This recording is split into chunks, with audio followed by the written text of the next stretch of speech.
Señoras y señores, bienvenidos, muy buenas noches. Gracias por acompañarnos. Esto es al cierre del día de la jornada, los temas relevantes y trascendentes para el debate y el análisis. Muy buenas noches, gracias por acompañarnos. Le doy la bienvenida a don Jorge Berry. Hola, Leo. Gracias, bienvenido a don Enrique Quintana. Buenas noches. Muy buenas noches, gracias.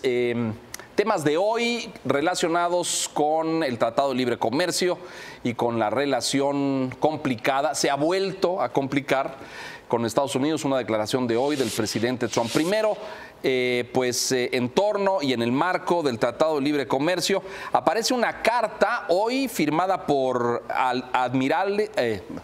almirantes y por generales. Me estaba yo asonorizando, ¿verdad?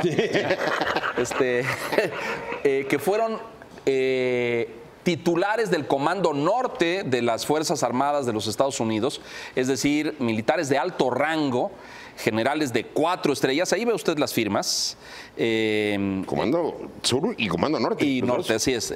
Ahí está Northcom y Southcom. 4 del sur. Y 4 del norte. 4 del norte y 6 del sur de los 10 firmantes. Estos señores fueron miembros del Joint Chief of Staff, de la Junta de Jefes de Estado Conjunto de las Fuerzas Armadas, el máximo órgano que toma las decisiones militares en los Estados Unidos. Y le escriben esta carta al presidente Donald Trump, hablando de los motivos por los cuales no debe concluir el Tratado de Libre Comercio entre México, Estados Unidos y Canadá, el NAFTA. Y arguyen ahí razones de seguridad nacional y de seguridad fronteriza y de comercio.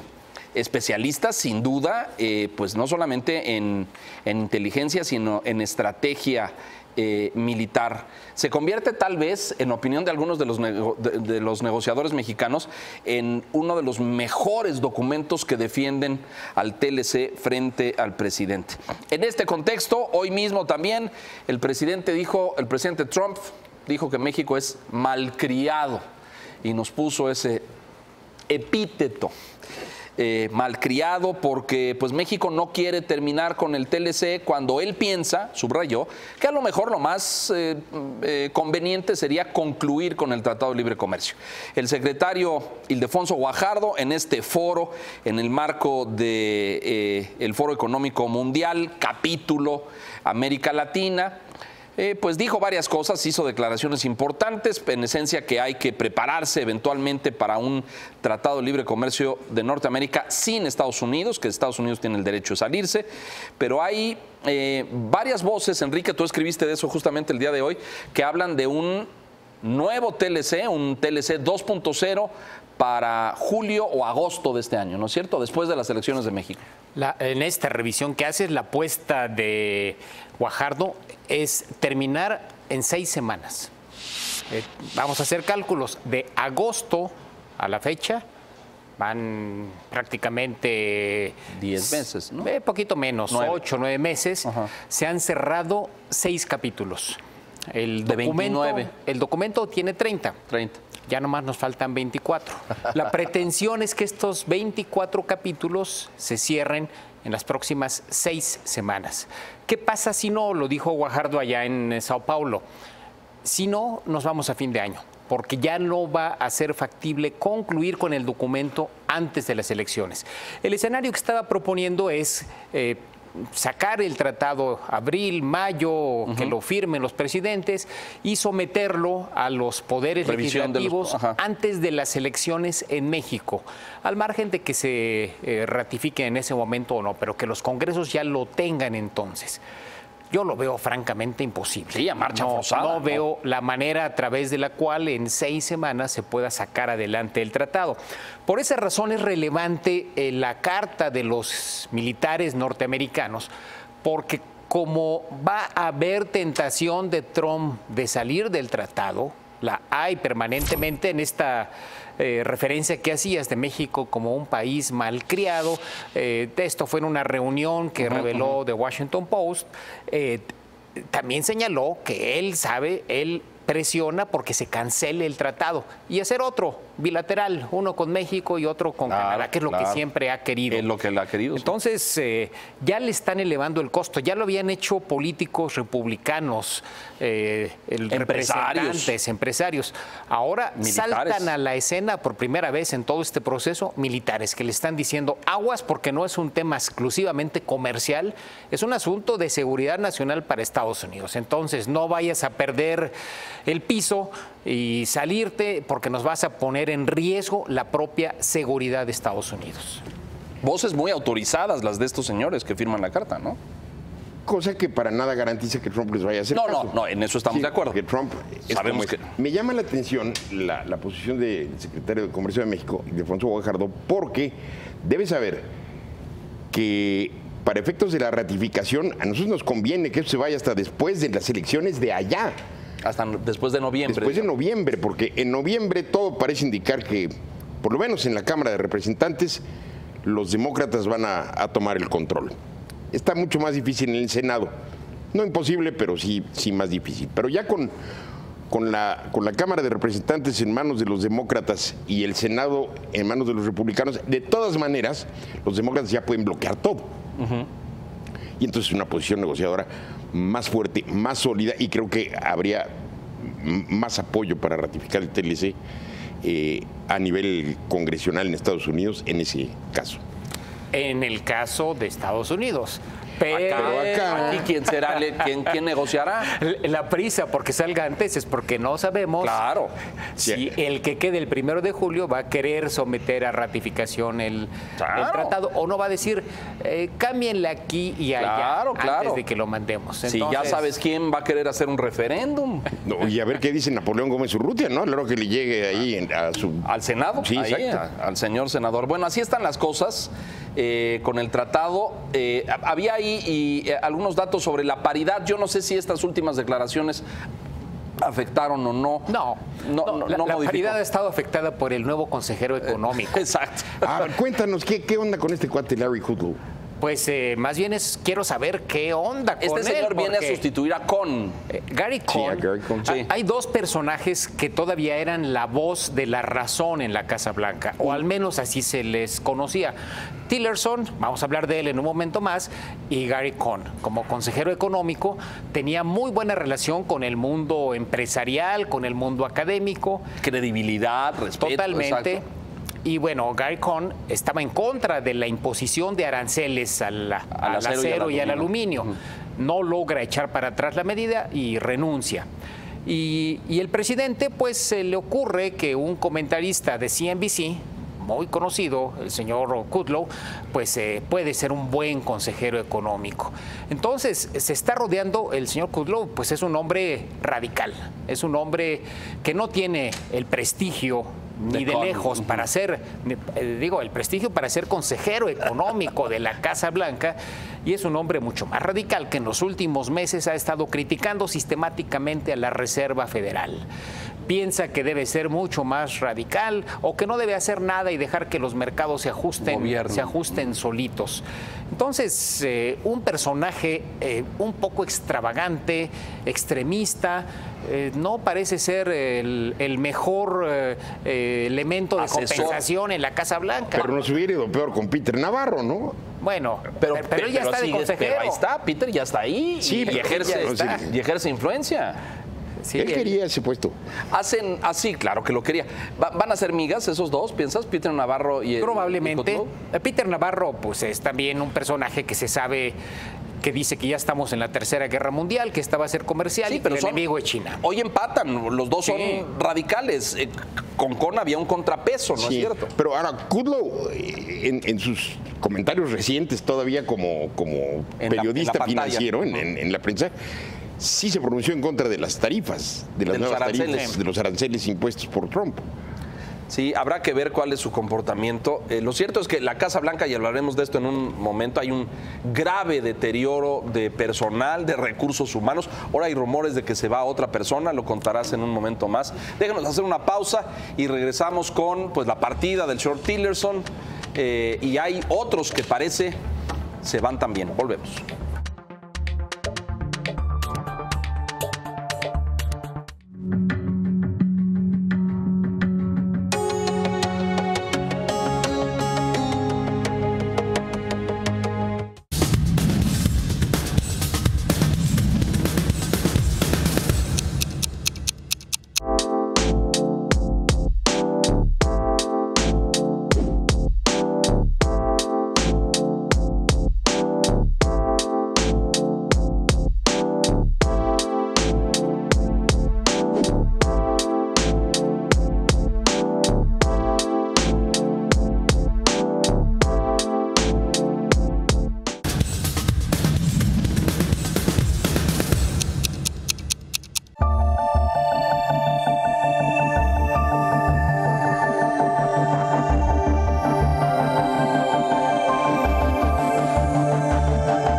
quiere correr antes el sábado para que no pueda? Bueno, Rex Tillerson, usted lo sabe, secretario de Estado, se fue y hoy hay nuevas figuras que están en la lista de posibles despidos por parte del presidente Trump. Este era el secretario de Estado, fue sustituido ya por el señor Pompeo, pero Mike Pompeo, sí, que venía de la CIA. Está nominado Pompeo, vamos a ver cómo le va en el Senado. Exactamente. En la confirmación. Y ahora es el señor McMaster el que se dice que puede abandonar el equipo cercano al presidente en los próximos días. La decisión está tomada, según dice el Washington Post. Ya Trump dijo que es inapelable el asunto. Le quieren dar una salida digna a McMaster, cosa que no hicieron con Tillerson. No, en Fue absoluto. verdaderamente lamentable. Debe ser un ordinario este señor Trump, la manera como despidió a Tillerson. Tillerson se enteró por un tuit. Él llegó a las 4 de la mañana de su viaje a África. Llegó a las 4 de la mañana del martes. A las 9 de la mañana le avisen que hay un tuit donde ya lo despidieron. Y hasta las 12 del día tiene una conversación. Y eso porque él dijo, a mí me lo dice el presidente en persona. O nada. O yo no me siento aludido. Y entonces Trump, muy a su pesar, tomó el teléfono y le habló desde el avión. Y entonces, pues, Tillerson ya dijo, pues está bien, ni modo. ¿El caso de McMaster es un hecho, entonces? Es un hecho. Están buscando dónde colocarlo en el Pentágono para que le den su 4ª estrella y se retire como general de 4 estrellas. Pero se va. Trump no lo quiere ahí. El problema es el sustituto, quién viene. Porque además, ese puesto no está sujeto a confirmación del Senado. Porque no es un puesto de gabinete. Es facultad del presidente, ¿no? Exacto. Si vemos los reemplazos, hablaron ya de los que se fueron. Mike Pompeo como secretario de Estado, si es que llega a ser... si lo confirma el Senado. Confirmado, pues vamos a ver cómo nos va, porque el señor Tillerson era un empresario, debe estar ahora arrepentidísimo, estaría como presidente de Exxon. Todavía. En este momento, haciendo la vida que seguramente le gustaba hacer, y de esta experiencia de poco más de un año ha de haber sido un desastre para él.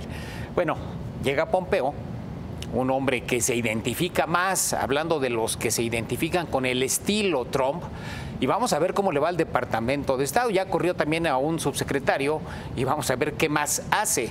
Ese subsecretario lo corrió porque tuvo el atrevimiento, la osadía de desmentir la historia que había contado la Casa Blanca y decir exactamente cómo fue el despido de Rex Tillerson. De Tillerson. Y entonces, pues, vámonos. Se enojó. Y ahora la señora Gina Haspel, que encabeza la CIA y que, bueno, no tiene las mejores referencias, por lo menos de ser una persona dura, despiadada y hecha en la CIA. A diferencia de Pompeo, que venía de la política, que había sido representante por años, ser un radical de derecha. En el caso de la señora Haspel, bueno, pues tiene una historia de trinchera. Es de Langley, ¿no? La señora Haspel es formada ahí, ¿no? Es formada ahí y tuvo a su cargo, bajo su responsabilidad directa, uno de los centros de tortura a terroristas islámicos. Aquellos de Abu Ghraib y estos, Dicen que sometió ¿cómo se dice? Waterboarding en español. Sí, a la tortura esta del... ¿Submarina? Sí, el submarino le dicen. Bueno. Que es cuando te inclinan hacia atrás y te rocían agua continuamente, ¿no? Se le aplicó 82 veces en 2 semanas a un prisionero. Y la defensa de ella... Y todo esto va a salir, desde luego, en el proceso de confirmación. Su defensa es, pues sí, pero es que yo sigo órdenes. Y en ese momento, esa era la política que se había dictado. Era una época en la que los americanos estaban muy asustados porque tenía poco tiempo la administración Bush, ¿no? Sí, tenía poco tiempo las Torres Gemelas. Así es. Y entonces estaban como que dispuestos a autorizar lo que fuera. Ella no hizo nada ilegal. Inmoral, pues que sí. Bueno, ahí hay un feo, desde luego que sí. Hay otra historia hoy que está en los medios estadounidenses con gran atracción, que es el anuncio del divorcio del hijo del presidente de los Estados Unidos, este hombre que ve usted en pantalla, Donald Trump Jr. Esta mujer que está a su lado, su esposa, solicitó ante una corte de Nueva York el divorcio del hijo del presidente. después de un matrimonio de 17 años y llama la atención no por el debacle de la Casa Blanca. Este es un tema absolutamente íntimo y familiar, pero tú tienes una lectura respecto a que esto pueda significar empezar a distribuir activos o fondos, ¿no? Estoy viendo como la ex esposa de Javier Duarte o de lo que se llevó a Londres o de Roberto Borges, o uno de esos. Es el esquema, ¿no? Tiene 5 hijos. Vanessa se llama. Y pues ya llegaron las órdenes judiciales a la organización Trump. El joven Donaldo, le dicen Fredo, está enredado hasta... Por el padrino. Sí, claro. Está enredado, pero hasta donde se pueda, en muchos asuntos, no nada más que tienen que ver con la política, sino en el mundo de los negocios. Es decir, pues él se quedó el asunto del lavado de dinero se los van a acabar comprobando. Claro. Es que lo importante, lo que conecta aquí es que el investigador Mueller, el investigador es el fiscal especial para la investigación del Russiagate, logró algo que Trump había amenazado insistentemente con que no se metieran con sus finanzas y sus números, su tesorería personal. Hoy logró las primeras órdenes supinas en el lenguaje judicial estadounidense para que les entreguen los libros y los estados de cuenta y las operaciones e inversiones financieras de la organización Trump para revisar esto, que es una sospecha que flota en todos los sentidos, que ha habido pagos o dineros provenientes de Europa del Este o incluso de Rusia. Seguramente si le dan tiempo a Mueller, algo va a encontrar.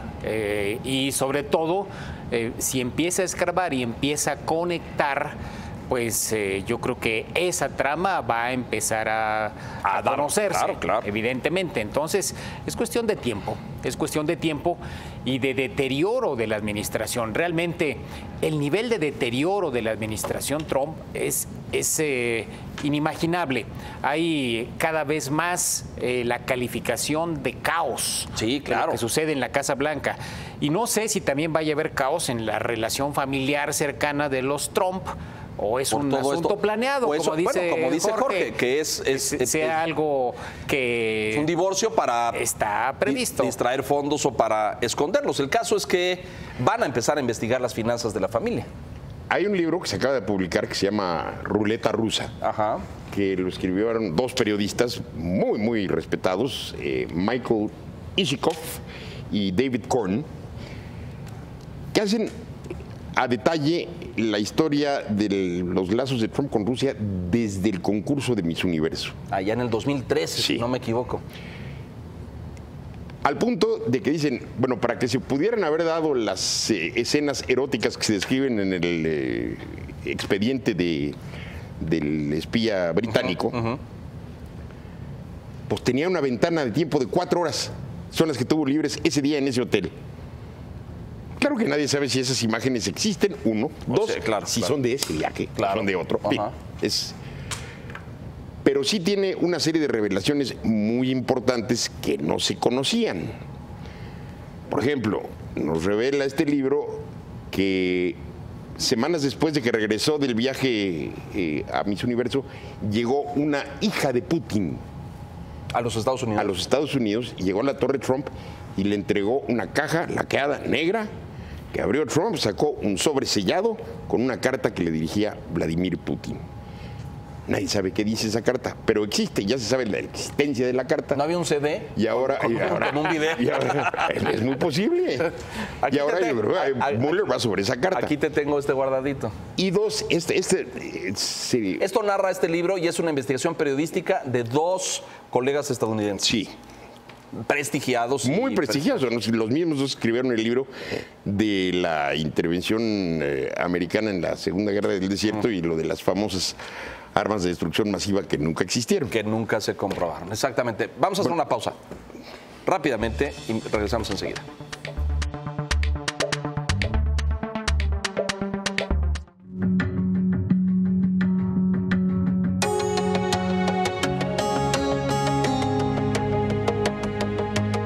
Bloomberg Business Week, ahora en México.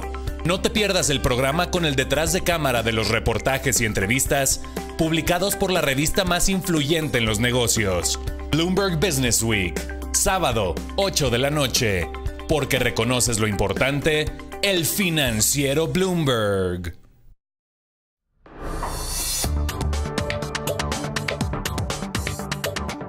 Bueno, esto tiene que ver con Rusia, Estados Unidos, el avance de la investigación en Russiagate, pero esta semana ha surgido otro eje de confrontación internacional encabezado por esta mujer, la primera ministra británica, la señora Theresa May, que concluye después de una larga investigación. La historia es muy breve, es un espía de origen ruso, el señor Skripal, que luego se descubrió era espía doble, pasaba información de Rusia al MI6 y pues fue envenenado con un gas nervioso, un agente químico, un arma biológica pues de producción rusa aparentemente. Después de 3 meses de investigación, el gobierno británico concluyen que pues fueron los rusos, el gobierno ruso, las fuerzas federales de seguridad, el Kremlin, quien mandó envenenar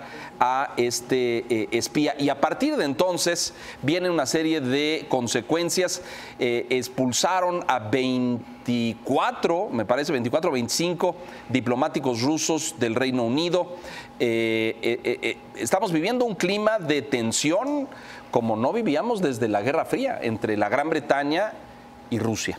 Realmente es como para película, ¿verdad? Para película. Sí, me estaba acordando del Puente de los Espías. De los espías, exacto. Qué buena película. Aquella película, pero esa es solamente la versión cinematográfica de muchas historias reales. Hay un caso muy sonado de la época de los 50, justamente cuando empezaba la Guerra Fría, Kim Philby, que era como no, muy famoso, doble, claro. Agente doble que por muchos años penetró la inteligencia británica y pasaba información a los rusos. Este tipo de reacciones, la expulsión de los diplomáticos y la respuesta rusa, que ahora dice que va por los diplomáticos británicos y está amenazando con la expulsión de al menos 13 diplomáticos británicos, pues parece remontarnos a aquellos tiempos. Y luego dicen que la amenaza rusa pues es una imaginación de algunos exacto. Por ahí fantásticos, muy, soñadores, sí. Sí, que leyeron muchas novelas. Muchas novelas, sí, el espía que vino del sur. El espía que vino del frío. El espía que vino del frío. Del frío, es correcto. El que vino del sur es la reina. La reina que vino del sur, esa es otra. El Mundial, una de las sanciones que se están discutiendo hoy en Moscú es que expulsen la participación de los ingleses. No, la familia real, que ya tenía todo armado para ir al Mundial a verlo. O por lo menos algunos integrantes de la familia real. Ya cancelaron. Ya no van. No. Y estaban invitados de forma especial, evidentemente, a la inauguración de eso. Ya no van. Pues sí, ya no van. Y RT Televisión, televisión pues, rusa. Para afuera también. De la Gran Bretaña, es decir, adiós. La Gran Bretaña expulsa a representantes de la televisión rusa de Londres y anuncian hoy en algunos medios británicos investigaciones en contra de... Hay muchos magnates, oligarcas rusos que tienen negocios en Londres. Los del fútbol, por ejemplo, que es el equipo... Chelsea. El Chelsea, en manos de Abramovich. Exactamente. De Roman que Abramovich. Probablemente se vayan encima de esos. Es decir, parece muy fuerte esto, ¿eh? Sí, no es un episodio menor y revela el nivel de crisis internacional, es decir, porque es el incidente de los diplomáticos, pero es la participación de los rusos en las elecciones de Estados Unidos. La carta de los generales alude a China y habla de que hay que tener cuidado porque los chinos están muy asertivos. Entonces, creo que este ambiente está empezando a cobrar magnitudes que quizás hace apenas unos meses no nos imaginábamos. Sido impensable. Pero totalmente. Y hay un elemento ahí que es realmente peligroso para el balance geopolítico mundial. Nadie le puede creer al presidente de los Estados Unidos. Sí, no se le puede creer. No, claro que no. Sobre todo después de lo que acabas de contar, y la hija, y la caja, y la carta. Es decir, ahí había en la misma grabación esta donde dice que somos unos malcriados. Exacto. Abiertamente acepta que le dijo a Trudeau, es que... Le mentí, sí, exacto. Sobre el déficit comercial con México, es correcto. ¿Pero cómo? O sea, porque en este caso, bueno, pues el déficit no es gran cosa. ¿Pero qué? ¿Le va a soltar una mentira de este tamaño a Kim Jong-un ahora que lo vea? Sí, es decir, es altamente volátil la situación cuando no se le puede creer al presidente del país militarmente más fuerte del mundo. Parece indicar que la policía y la inteligencia británica tienen pruebas inequívocas de que los rusos son responsables del envenenamiento del doble espía. Pero conociendo la historia, no es para nada inverosímil. No es la primera vez que sucede. No. Recordemos al líder ucraniano, exactamente, al que le desfiguró la cara con un químico. Y hay otro espía en Londres que muere también envenenado con plutonio. Sí. Es decir, hay un récord aquí. Es decir, les funciona muy bien esto a la inteligencia rusa. Lo que pasa es que ya, pues... A mí lo que me llama la atención es el momento histórico, porque no estoy seguro que Putin realmente le convenga en este momento una maniobra de estas dimensiones. Digo, todos sabemos que va a ganar su elección dentro de un par de semanas. Lo que pasa es que este espía estaba contando historias de la relación con Trump. Sí, pero pasó hace mucho tiempo. Estuvo 4 años en la cárcel en Moscú, este hombre. Y en el intercambio... Y en el intercambio de espías lo soltaron. Entonces, se le iban a hacer algo, pues, ¿por qué no se lo hicieron cuando estaba en la cárcel en Moscú? Porque pensaron que era irrelevante hasta que empezó a contar. Yo creo que es posible que la FSB se haya tomado por su cuenta la venganza de Putin sin que Putin en realidad supiera. Y a lo mejor alguien va a pagar por eso. El show Berry exonera a Vladimir. Una cosa, es tu amigo personal, ¿lo conociste? Sí, no es mi amigo personal, sí lo conocí y da miedo. Sí, da miedo. Bueno, nos vamos, don Enrique. Buenas noches. Gracias, buenas noches, don Jorge Berry, gracias. Gracias. No se despegue, a continuación, una tras otra aquí en el Financiero Bloomberg. Buenas noches.